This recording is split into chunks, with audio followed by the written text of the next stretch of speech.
Since 2005, the Hypothermia Prevention Program has saved lives and stopped bad injuries for the people in Fairfax County who need the most help. They make sure no one has to sleep outside during the cold winter months. Hypothermia happens when a person's body gets too cold and their temperature drops below 94 degrees, which is lower than normal. This is known as moderate hypothermia. Hypothermia can be moderate or severe.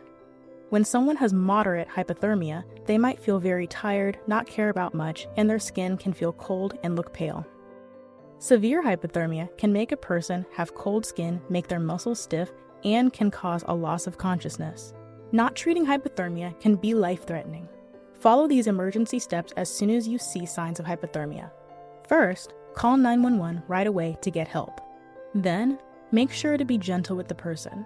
Check that they can breathe easily. Next, move them to a warmer place and change any wet clothes they have into dry ones. Cover them with blankets or use heating pads to help warm them up. Finally, give them something warm to drink, like hot chocolate or tea, but don't give them anything with alcohol. By adhering to these guidelines, you can ensure the safety and comfort of yourself and your loved ones. For additional information, please visit our website.